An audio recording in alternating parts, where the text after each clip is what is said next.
I'm Zach Rockman, currently based in Melbourne. Making art in Australia is an interesting one because it's very online, it's very outward looking. The energy from the peer group here is good. Got into art through painting initially. Then that scope sort of broadened and the recent interest in silkscreening sort of come in. And also accessing microfilm archives, but in a very sort of pared back way, not doing too many colors, just keeping it very minimal and working on compositions in order to collage things for silkscreening has become a new and really fun thing.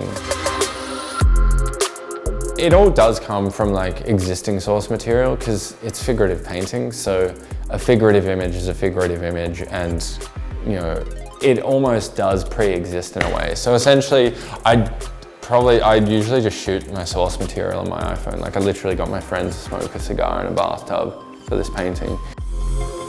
Also, just to kind of have a sense of fun in art as well, and a slightly more, an element of accessibility to everyone.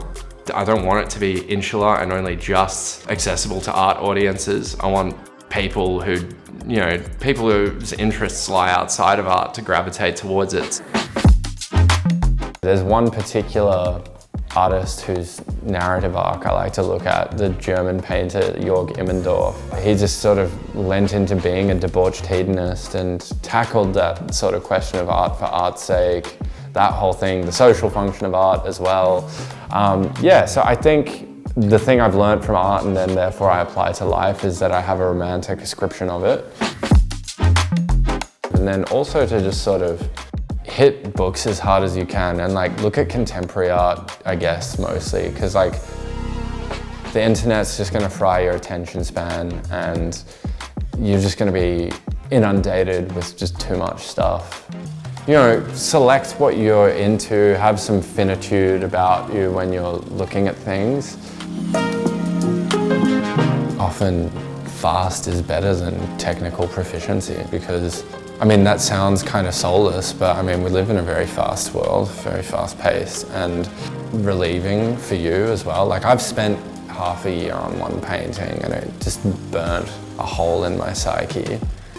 Like this ended up being a few quick sessions, the most recent things, and then I haven't touched it for weeks and I've just worked on other things. So even though it's like a culmination of quite some time, it's become less and less precious as it's come closer to the due date. So yeah, the biggest takeaway is just like paint fast, but that unfortunately comes with time and practice as well. Enjoy art, don't take art too seriously, don't be caught up in all the pretentious trappings. See what art can do for you and what elements of life it can synthesize, and let art speak for itself. Let it express the whole picture of the human condition. Don't restrict it. Don't make it pretentious. Just have fun with it, I guess.